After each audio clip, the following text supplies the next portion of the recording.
დავიწყოთ. დაიწყო. მოგესალმებით, რადიო ჩემი ხმა განაგრძობს მოხსნებას და ეთერში არის გადაცემა როიზოც მიღმა ეს ჩვენი გადაცემები, წინავე გადაცემები და სხვა სახელწოდებით გადიოდა, თუმცა დღეიდან დაამარჩენეთ ეს გადაცემები როიზოც მიღმა და ჩვენ ვისაუბრებთ იმ ადამიანებზე და ისეთ საკითხებზე, ისეთ საკითხებზე და თემებზე, რომლებიც ცენტრალური მედიის და ტრადიციული მედიის ყურადღებაში დააქცევა ხოლმე. დღეს კი ჩვენ ვისაუბრებთ შეზღუდულ შესაძლებლობის მქონე პირთა პოლიტიკურ ჩართულობაზე და ამასთან დაკავშირებულ გამოწვევებზე და ჩვენი სტუმარი იქნება ბატონი დიანა თამიშვილი, საქართველოს პარლამენტის წევრი. მოგესალმებით ბატონო, ძალიან დიდი მადლობა რომ გამოდით ჩვენს გადაცემაში. მონაწილეობისთვის პირველ მკითხვას დავსვამ ალბათ ზოგადად შეშევრდით პოლიტიკური ჩართულობის შესახებ საქართველოში. რა გამოწვევებზე შეგვიძლია ვისაუბროთ? ამ შემთხვევაში აქტიურ საარჩევნო უფლებაზე უკვე პრინციპში ბევრი თქვა და ჩვენ რომ ვისაუბროთ უშუალოდ პოლიტიკურ ცხოვრებაში აქტიურ მონაწილეობაზე, უკვე ალბათ იმ პოლიტიკურ კარიერასაც ერთი ხდება. რა გამოწვევები არის ამ შემთხვევაში? მოგესალმებით, მადლობა სტუმრობისთვის. პოლიტიკურ ცხოვრებაში მონაწილეობის ვალდებულება ჩვენს ქვეყანას აღებულია უცხოეთის კონვენციის პრინციპებიდან გამომდინარე, სადაც ჩვენ ვფიქრობთ, რომ შეზღუდული საზოგადოების კონვენციის აქვს უფლება აირჩიოს და იყოს არჩეული და გადავისა ეს ვალდებულება რომ იყოს უპასუხო ჩართული პოლიტიკურ პროცესებში, როგორც ამორჩეველი, ასევე კანდიდატი პარლამენტის არჩევნებზე, ეს არის თითოეული მოქალაქის კონსტიტუციით დამინიჭებული უფლება და მათ შორის შეზღუდული საზოგადოების მქონე პირებისთვის. ამდენად თანაბარი გაიგო არის ამისთვის სხვა საკითხია და ამაზე რა კონკრეტული გამოწვევები გვაქვს? მაშინ შეგიძლიათ მარტივად დავყოთ ეს ყველაფერი, ერთი შემთხვევაში შეზღუდული საზოგადოების მქონე პირი არის ამორჩეველი და მეორე შეზღუდული საზოგადოების მქონე პირი არის კანდიდატი. ამორჩევის უმთავრესი არის რომ თითოეული კატეგორიის შეზღუდული საზოგადოების მქონე პრეზიდენტად მრავალფეროვნება გამოგვეწევს ესეთი შეზღუდული საზოგადოების ზონალაკო მრავალფეროვნება საჭიროებების მრავალფეროვნება კონკრეტული ინტერესების გამომდინარე არის აუცილებელი რომ სრული საარჩევნო პროცესი იყოს ხელმისაწვდომი თანაბრად ნებისმიერი შეზღუდული საზოგადოების მქონე პირისთვის იქნება ეს ფიზიკური განავითარებთან დაკავშირებული სხვადასხვა კანდიდატი ხდება ამორჩევას იქაც კონტესტების დასწრების დამოკიდების საშუალება ასევე მას კონდეს ცნობა ინფორმაციაზე საკომუნიკაციო საშუალებებზე იქნება ეს დებატების ფორმატი, იქნება ეს სააგიტაციო პოლიტიკური ვიდეო მასალა, ასე ვთქვათ, სხვა პროგრამასაუბარია როგორც სინათლეებზე, ასევე ასეთი სამქონე ადამიანებზე, რომ შეშულიერი მიიწოდებოდეს მათ მასალას, ხარია განსაკუთრებული მნიშვნელობა საარჩევნო პროგრამას და საარჩევნო პროგრამის ხელმისაწვდომობას და თავისუფლების საქართველოს პირველი პოლიტიკური ძალა, რომელმაც შექმნა თანამდებობის პრეცედენტი 2011 წლის პარლამენტის არჩევნებში საქართველოს, სადაც ჩვენი საარჩევნო პროგრამა ყველა ფორმატით იყო ხელმისაწვდომი შეზღუდული საზოგადოების მქონე ადამიანებისთვის. ჩვენ ჩავწერეთ ვიდეო ფორმატით შესრულებული ჩვენი საარჩევნო პროგრამა, ჩვენ დაინიშნებთ და ასევე აუდიო ფორმატით ჩავწერეთ ჩვენი საარჩევნო პროგრამა და ეს იყო ჩვენი ჟესტი ზუსტად იმისთვის, რომ ეს ჩვენი ვალდებულება ამით აღწევს საზოგადოებას. თავს ის იყო ჩვენი ვალდებულება, რომ ჩვენი მოქალაქეებისთვის ჩვენი ბიზნესის ამოსანის შესახებ მათთვის გასაგებია. რადგანაც უკვე პრინციპში აქტიურ საარჩევნო უფლებაზე საკონტროლო კონფერენციების ტარგეტა და როლებით გადის ცესკოს და ასე შემდეგ ხოლო შეშუალებით არჩევნებზე ფუნქციონალის კუთხე ვისაუბროთ უკვე პასიურ საარჩევნო უფლებაზე და თქვენ პირადად რა გამოწვევები შეხვდათ, როდესაც პოლიტიკური საქმიანობა აირჩიეთ? საერთოდ მე ასე ვთქვი, გამოწვევები ახლა გამოწვევები ზებისმიერ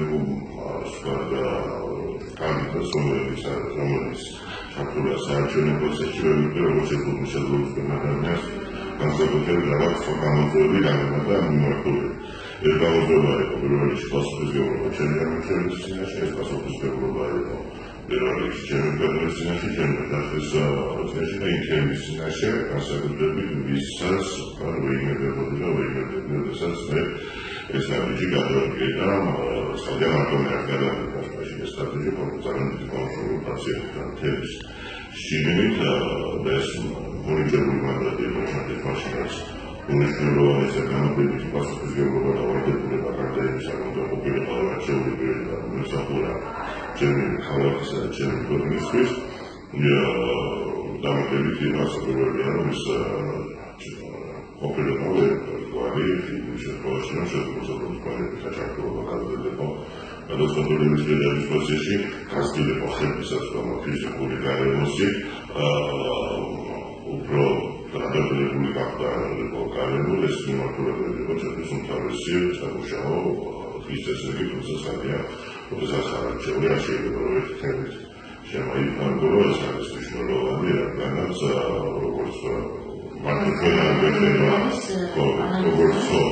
მარტოჩენაგებია ჩვენი უფლებები, ისევე ნებისმიერი სხვა საჭიროების მქონებები ნდობის კუთხე მოსახლეობიდან პოლიტიკური პარტიიდან სამსახურში თვლი ჩვენ საზოგადოებაში გვაქვს რაღაც შემოგვიყვება რაღაც არის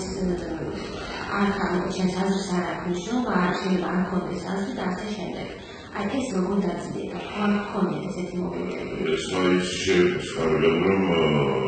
ნებისმიერ შემთხვევაში სტელერებს თითქმის მასპერჩები და ამ სასწაულს საკუთარ თავში გარემოში ცხოვრობდა მე და საზოგადოება ეს უბრალოდ ისწავლეს ჩვენს პოლიტიკურ ცხოვრებას შესაძლებლობას და აღმოჩნდება რომ კოლუმბიის ახალგაზრდები თანდათან გავაკეთეთ არის ისეთი შეჭრა. აი ახლა როგორ გააკეთეთ რომ ზოგადად პოლიტიკურ საქმიანობაში ჩართული ყავით და საიდან დაიწყო ეს? ამაზე ხალხური კონსულტაციები ეს ერთი შეავდა ორი შემოთავაზდა რომ ჩართული შეადრება მაგრამ მე ვიგო პასუხისმგებლობის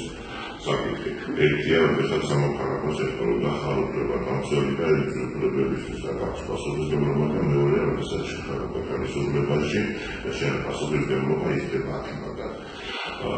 მე ვფიქრობ, რომ ჩემი გუნდის ვფიქრობდა, რომ ეს პასუხისმგებლობა უკვე დააგვეყო, იმიტომ რომ ჩვენ დავკარგეთ ძალიან ბევრი როდესაც კოკა-კოლა რომელიც საქართველოს პარლამენტის წევრი და საპარლამენტო ლობი არ აქვს და მას შემდეგ ეს მოხდა ზუსტად 2003 წლის შემდეგ. ამიტომ ეს პრეცედენტი რომელიც თავიდანვე კოკა-კოლის პარლამენტარული შექმნა ძალიან მნიშვნელოვანი ამხსნებოდა განსაზღვრება აუცილებლად აქედან გამომდინარე ჩვენი მნიშვნელოვანი იყო რომ ეს პასუხისმგებლობა რასაც შეგიძლია იმიტომ რომ ამ ხრივ გამომწიფებული სიტუაცია განაცხადა საქართველოს დედამისას პოლიტიკური სიმპათიებითაც მაშინაც სამორჩეულო სარგებლობი და სამოქალაქო სექტორიდან პატრონობილები განსაკუთრებით მე დავინახე რომ და ჩემს დავარამაში რომ ჩვენთვის საკმაოდ ეფექტური იქნება სწორედ ეს მიმართულება და ამას მოყვა კონვენციის აკეთების საკითხები ჩვენთვის ავოლუციის შედეგობრივი საგანმანათლებლო და მანამდე და ხელისუფლებას გამოსული საკითხები როდესაც აკეთება უნდა მოეხდინათ ყველგან ისევაც და ბარიერებს გამიმართულებით და უკვე 2012 წლიდან დაიწყო პროცესის გამოსწორება და პირველი თავისუფლების კონვენციის აკეთება იყო უკვე პასუხის ვარდებულება ჩვენი პასუხისმგებლობა როგორც ჩვენი თემისა და ჩვენი საზოგადოების წინაშე. ჩვენ ვიცით რომ გარემო ზოგადად არ არის ადაპტირებული ყველგან და ასე შემდეგ და ისიც ვიცით რომ პოლიტიკური საქმიანობა ხშირ შემთხვევაში არაფორმალურ ურთიერთობებს ოღონდ შეხედებზე ფიზიკურად ყოფნას, დასწრებას და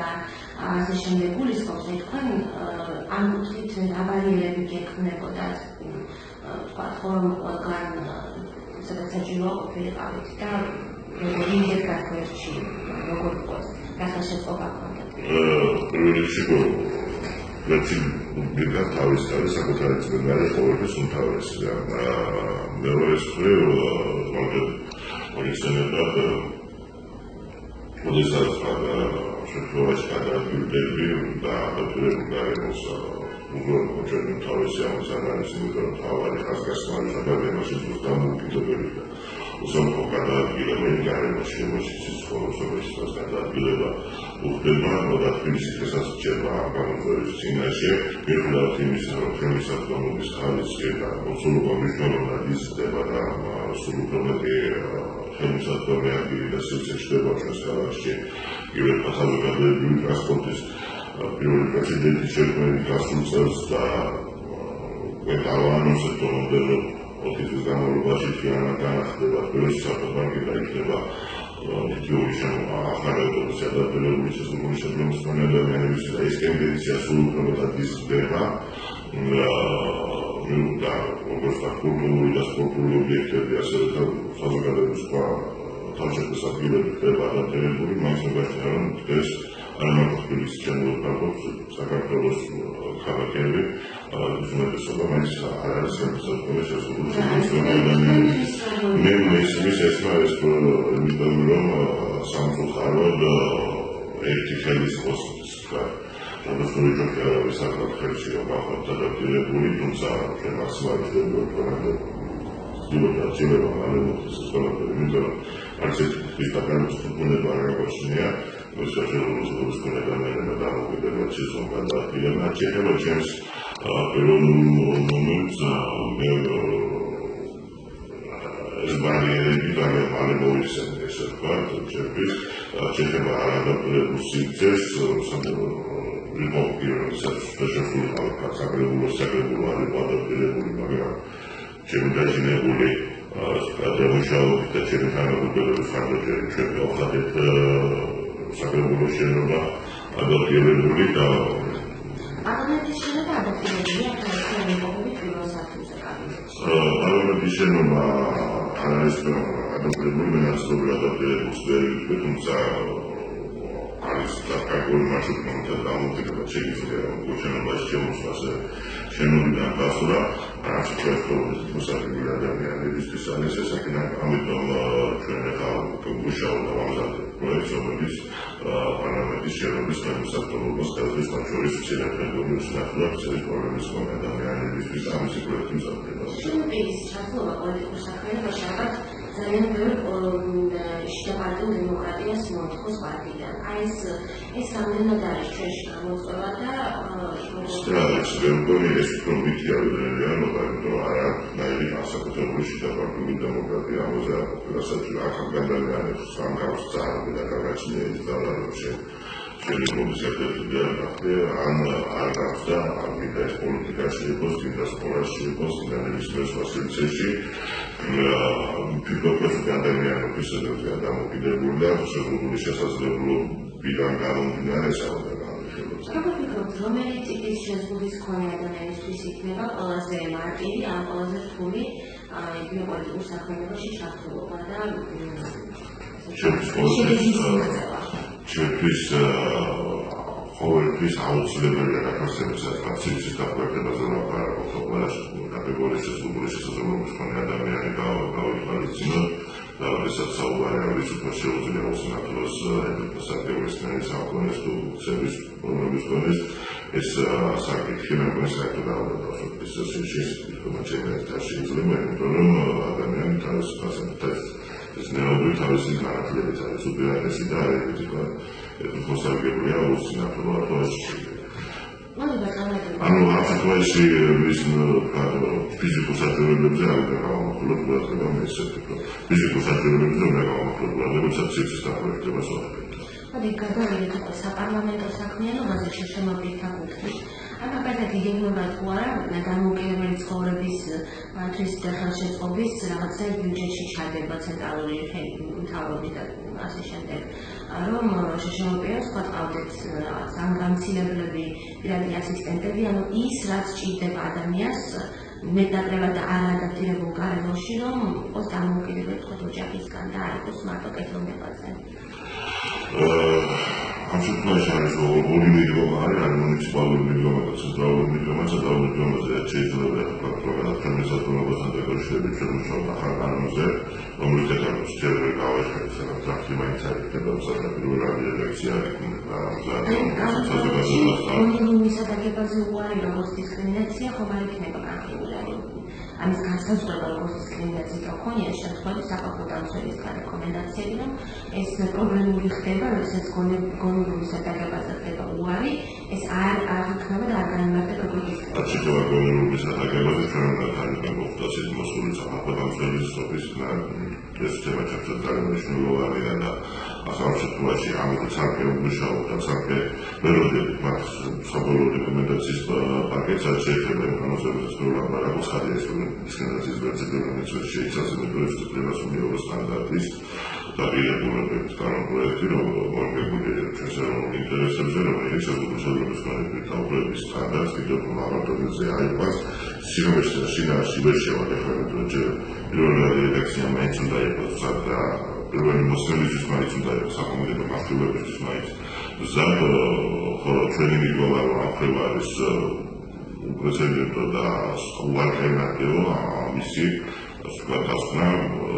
საფუძველი შექმნა კონსტიტუციაში სადაც შეზღუდული საერთაშორისო კონვენციების ადამიანის თავში საფეხბურთთან გამოიყენოს სახელმწიფო იგივე შეზღუდული კონვენციების და მიმართ ეს არის მნიშვნელოვანი მეტყვი რომ ნებისმიერ შეზღუდული საერთაშორისო კონვენციების პირადად შეუძლია თქვენ მოახდინოს საკუთარი უფლებების ადვოკატირება თუ რაიმე ნორმას რაიმე კანონს ნორმატიულს მიიჩნევს არაკონსტიტუციურად გასაჩივრ საკონსტიტუციო სასამართლოში. რატომ შეიძლება იგივე კანონის იდეების განზიანება და გაშენება პირველ საკომიტეტო მოსმენამდე? პირიქით ხომ არ შეუწყობდა ესეთი გაშენება ხელს უფრო მეტ ჩართულობას თემიდან, უფრო მეტ ინიციატივებს, იდეებს? ეს თემის მონაწილეობით იქნება ახლა, ისე არ იქნება რაცხადია, საკანონმდებლო სკოლებაში ნებისმიერი კანონის მიღებას აქვს თავისი რეგლამენტის დადგენილი წესი და პროცესი. ეს პროცესი საკმაოდ ხანგრძლივი პროცესიც არის, რადგან ნებისმიერი კანონის შესრულების და კანონის მიღება სამოსმენას წინ უწევს როგორც საკომიტეტო მართლობები, სავალდებულო და კომპანიურ კომიტეტის, ასევე სასეციო მოსმენები, ამიტომ ეს არის ხანგრძლივი პროცესი, რომელსაც კიდევ უფრო იბეჭდება ესეთის კანონის პროექტი თავის ასრულების მექანიზმებით, გარდამავალდებულებით, კიდევ უფრო ერგება თითოეული ჩვენი მოქალაქის კანონიერ ინტერესებს, ამიტომ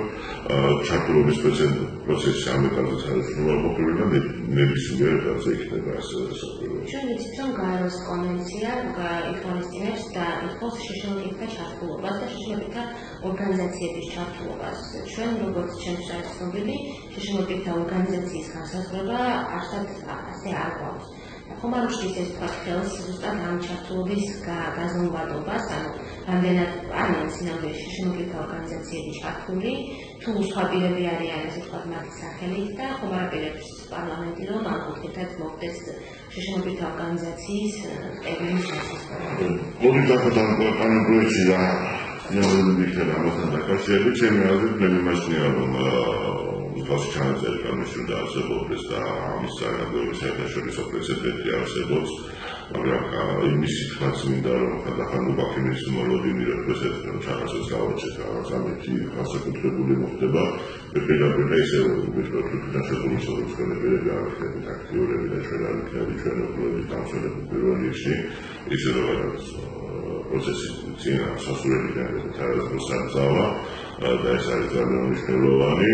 თუმცა საკუთრებული როდესაც კანონი გიწყობს შეეხება და თავის ტექნიკის ან განმარტებების განმარტება არის სასურველის მექანიზმი ამას ვამბობ მაშინ ესეც საკუთრებული განმარტებითი ხარბერგები იქნება გავჩანაწეს მე პირადად უჭერს ზოგადად პროცედურაც უფრო მეტი იქნება განმარტებული კანონმდებლობაში უფრო მოქნილი იქნება ადვოკატირების პროცესი და ამისთვის არის ეს მნიშვნელოვანი, მაგრამ თავარი ყოველთვის ეს შესაძლებელი შესაძლებლობებით აქტიურობა. ახსენეთ განხორციელებანი იმპლემენტაცია. ამ ეტაპზე ყავს ჩვენ ყველა რაღაც კანონის იმპლემენტაციას ახორციელებს ეს. Адრე იყო პრემიერ-მინისტრთან არსებული ადამიანის უფლებათა სამდინო. ისე ფუნქციონირებს რა სამდინოს ადამიანის უფლებისთვის სამწესებო გულსაზრდელობების საკითხებზე მომუშავე საკონსულტაციო ანუ საბჭოს საკონსულტაციო და სამდინოს ევალებოდა კონვენციის იმპლემენტაცია. სამდინოს არ დავალებია კონსტიტუციის იმპლემენტაცია, კონვენციის იმპლემენტაცია. იმპლემენტაცია დაევალა იმ საკოორდინაციო საბჭოს და ამ საკოორდინაციო საბჭოს ერთმა უნდა მოხდარიყო ამ შემთხვევაში. და რომ კონსამდეროს დავალებოდა, ეს პროცესი დაკრძალულია, ფიქრობ მე ამას ვერ ვიკითხებ, რომ მე არ ვარ ამას თქვა მოსწავლებელი, თუმცა ის რომ დროში გაიწერა საკითხი და ძალიან მაშფოთებს, ეს არ არის თქვა სასურველი და სასურველი არის რომ უფრო ისედაც ჩამოყალიბებული და ფორმირება მოგზაურობა, თუმცა ფაქტი არის რომ როდესაც გავიცანი ამ საკითხის შესაძლებლობას არ გვევალება მართლაც ზოგადად ადამიანის და როგორც თქვა კანონმდებლობის შექმნის ძალიან მნიშვნელოვანია საკითხი, იმიტომ რომ კონვენციის იმპლემენტაცია ასოციირებული ორგანოს ეფექტური მუშაობა ძალიან ბევრი რამეა დამოკიდებული და ეს ჩვენს პარლამენტზე დამხედველობასაც გაგვიადგილებს, რომ ჩვენ ახლა მაინც ვეცადოთ საპარლამენტო ზედამხედველობაში საქმის სახელმწიფო უწყებებზე შესაბამის სამინისტროებზე და ეს ნორმალურია ამას ყოველდღიურად გარშემოსმენებში ვადასტურებთ და ზოგადად რეკომენდაციებსაც ვამზადებთ, მაგრამ სადია რომ ამის ფორმირება და ეფექტური მუშაობა კიდევ უფრო გაამართლებს ამ საკითხებს, ვიქნებ რომ საკონსულტაციო პერიოდი იგივე საერთაშორისო ექსპერტების მიღებული დასკვნებით და შემდეგ ბოლო ინფორმაციით ძალიან დაწესწრეს ეს უკვე მზად არის და უკვე ძალიან მალე დავველოდეთ ამ საკითხის გადაჭრას სახელმწიფო. ჩვენი განაცხადი პრობლემა ბოლოს დასასრულს ახლოვდება, ვაზრებოს ასეთ უნდა კითხოთ. თქვენ ახსენეთ ადგილობრივი თვითმმართველობებით და ადგილობრივი დონეს. თუ ყავს ჩვენ შეშემოკითხა თემს ადგილობრივ თვითმმართველობებში, ასე ვთქვათ, წარმომადგენლები, ან თუ იგეგმება ახლა თუ არის კანდიდატები სადმე რომელიმე მუნიციპალიტეტში. თქვენ დეპუტატების კანდიდატებს გულისხმობთ და წარმომადგენლები მარტო საკრებულოს დონეზე არა, წარმომადგენლები შეიძლება იყოს მუნიციპალიტეტის მერიაში და მუნიციპალიტეტის საკრებულოში. Police don't have come in much near them, such as a board effective mუშაობს. Ციტარის ლოგისტიკა და საკონსულტაციო ხასიათი აქვს, მაგრამ ჩვენ თავად ამას შეშეგონა. როდესაც იქნება საკონსულტაციო საბჭოების შედარება გადაწყვეტილება სამშობლოში ახლა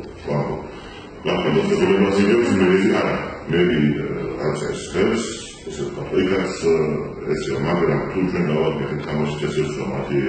აზრს და რეკომენდაციას გადაწყვეტილების საფუძველზე იგებს გადაწყვეტილებას ეს არის ძალიან კარგი. თბილისის ერთთან მომუშავე სამშობლოში რომ მე მგონი რომ მართლა ძალიან კარგად მუშაობს და თან აღმოსავლელი დივანების არის იქაც სოფლომაზე თავისი საკითხის გამბიდი კარგი სპეციალისტი ძალიან კარგი კადრი არის ჩემთვის სასამართლოა, ამიტომ ეს პრობლემა შეგვიძლია თქვენ ადამიანებს გვაქვს და ამას ხვალებში უნდა შევხედოთ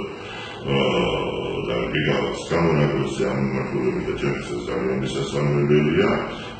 და იმედი მაქვს რომ მოდელოს წერილებში კიდევ უფრო ეფექტურად იმუშავებს შეიძლება სხვა საკრებულოს ფორმაციაზე ამ მართლობებით ჩვენთვის თავარია რომ აკეთდეს ის საქმე ამ საქმეში მოჭარბული არის ყველა მუნიციპალიტეტებში სადაც არის ყველა მუნიციპალიტეტში სადაც არის მე მაინც იმაშია რომ აქცენტი შემთხვევაში მხოლოდ იმიტომ რომ ადამიანი არის შესაძლებლობის მქონე არ უნდა იყოს ასეთ კანდიდატი ნებისმიერ ადამიანი კანდიდატი უნდა იყოს თავისი კვალიფიკაციის თავისი პროფესიონალიზმის თავისი კეთილსინდისიერებისა და ცოდნის საფუძველზე რომ შესაძლებლობის მქონე არის ან არ არის და შეიძლება გადაწყვეტილების მიღების პროცესში ჩართულობა სამის ერთ-ერთი ყველაზე ეფექტური ფორმა სწორედ ამ საკონსულტაციო საბჭოების შექმნა არის ეს არის ძალიან მნიშვნელოვანი და გასაუბრებელი უფრო მუნიციპალიტეტში ხდება და ეს არის ძალიან კარგი რეგიონის შესაძლებელი იქნება ჩვენი თემი ამ მიწკეთის სიტუაციაში გადაგვიწყდეს. იმედი მაქვს და იმედი გამოვთქვათ რომ შეშემოდგენილ თემი თანახმად უფრო და უფრო აქტიურდება და უფრო და უფრო გაძლიერდება და შეერთების პროცესების და გადაწყვეტილების მიღების პროცესში. ეს თვითონ ჩვენთან განსხვავებული. კიდევ ერთხელ დებატონის ნაზრობა გადავხადოთ ჩვენ დღევანდელ გადაცემაში მონაწილეობისთვის. თქვენ კი ორი გულის დაგემშვიდობებით.